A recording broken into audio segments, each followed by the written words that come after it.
Hello बच्चों, let's read the question which is that discuss the chemiosmotic production of ATP. यहाँ पर हमें chemiosmotic production of ATP discuss करना है। Here the key concept for this question is chemiosmotic hypothesis. Chemiosmotic hypothesis.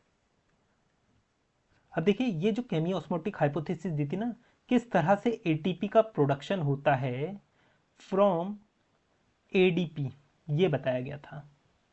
अब देखिए, ATP का production अगर आपको एडीपी से करना है तो इसके लिए आप लोगों को प्रोटॉन ग्रेडियंट बनाना पड़ेगा। अब प्रोटॉन ग्रेडियंट कैसे बनाओगे? देखिए, जब आप इलेक्ट्रॉन ट्रांसपोर्ट सिस्टम पढ़ते हो, जिसे हम क्या बोलते हैं, ईटीएस कहते हैं, इसमें क्या होता है, जो माइटोकॉन्ड्रिया होती है ना, माइटोकॉन्ड्रिया में दो मेम्ब्रेन होती है इस तरीके से, इनर आउटर मेम्ब्रेन। ये जो इनर मेम्ब्रेन होती है ना, यहाँ पर डिफरेंट कॉम्प्लेक्सेस रहते हैं, डिफरेंट कॉम्प्लेक्सेस रहते हैं। इन पे हमें ध्यान नहीं देना है। हमें ध्यान किस पे देना है? हमें एक तो ये जो मेम्ब्रेन है, इंटर मेम्ब्रेन इसे हम कहते हैं, इस पे ध्यान दीजिए। और यहां पर होता है हमारा प्रोटॉन पंप, यहां पर इस तरीके से ये होता है हमारा प्रोटॉन पंप, इस पे ध्यान देना है। ये जो इंटर मेम्ब्रेन है ना, यहां पर खूब सारे प्रोटॉन एक्यूमुलेट हो जाते हैं, बहुत सारे इकट्ठा हो जाते हैं, बहुत सारे। अब इन्हें जाने का कहीं रास्ता नहीं मिलता है कि बाहर कहाँ से चले जाएं। अब आप लोगों को पता है, खूब सारे अगर पॉजिटिव चार्ज एक जगह इकट्ठा हो जाएंगे तो एक जैसे चार्ज एक दूसरे को क्या करेंगे, रिपेल करेंगे। तो ये बहुत ज़्यादा धक्का दे रहे होते हैं एक दूसरे को, इन्हें निकलने का रास्ता चाहिए होता है। तो इन्हें निकलने का रास्ता कौन देता है? ये जो कॉम्प्लेक्स है ना, इसे हम बोलते हैं F0 F1 कॉम्प्लेक्स। ये F0, ये F1 कॉम्प्लेक्स, ये इसे रास्ता देते हैं कि भाई अगर तुम्हें निकलना है तो ठीक है, निकल जाओ, हमारे अंदर से निकल जाओ यहाँ से होते हुए। पर तुम्हें अपनी एनर्जी, जो भी तुम्हारी काइनेटिक एनर्जी है ना, वो हमें देकर जानी होगी। तो ये जब यहां से निकल रहे होते हैं तो ये क्या करते हैं, F0 F1 कॉम्प्लेक्स को रोटेट कर देते हैं अपनी एनर्जी से, जिसकी वजह से होता क्या है, यहां से ये एडीपी एंड इनऑर्गेनिक फॉस्फेट से एटीपी बनाते हैं। तो इस तरीके से एटीपी का फॉर्मेशन होता है। यही केमी ऑस्मोटिक प्रोडक्शन है ऑफ एटीपी। तो यही हमें लिखना है यहां पर। तो आप इसे किस तरीके से लिख सकते हैं वो देखिए। ये आप लोगों दो जगह पढ़ते हो। एक तो आप क्लोरोप्लास्ट के बारे में जब आप पढ़े होते हो, PS2 PS1 साइकिल, तो वहां पर भी आप केमी ऑस्मोटिक हाइपोथेसिस पढ़ते हो कि किस तरह से एटीपी का फॉर्मेशन होता है वहां पर फोटोसिंथेसिस के दौरान। और एक आप रेस्पिरेशन में पढ़ते हो, ठीक है, कि माइटोकॉन्ड्रिया किस तरीके से एटीपी बनाता है। तो दोनों में ही सेम कॉम्प्लेक्सेस इन्वॉल्व रहते हैं, F0 F1, और वहां पर भी प्रोटोन ग्रेडियंट बनता है, यहां पर भी प्रोटोन ग्रेडियंट बनता है। तो दोनों एक जैसे ही प्रोसेस हैं। और इन दोनों ही हाइपोथेसिस को हम क्या बोलते हैं, केमी ऑस्मोटिक हाइपोथेसिस कहते हैं।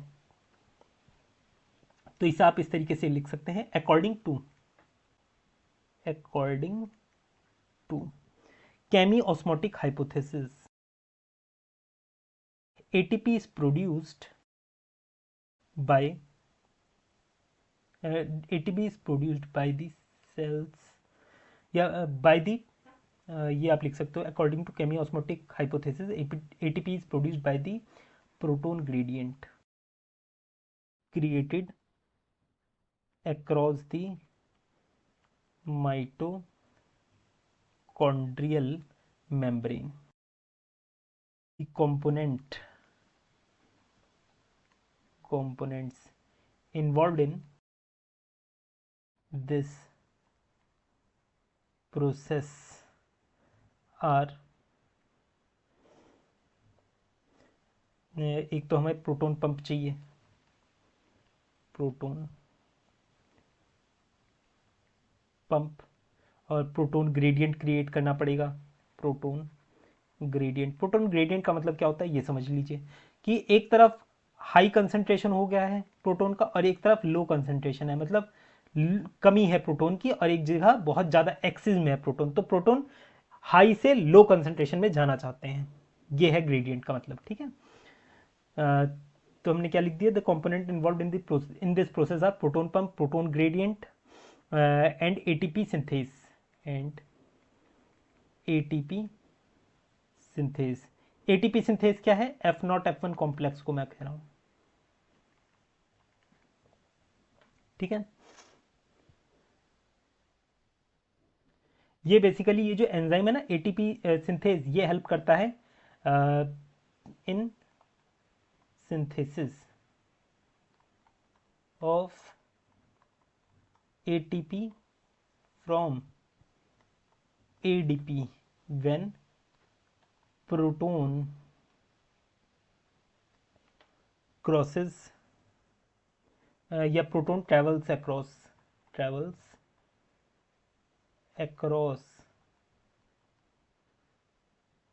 the membrane।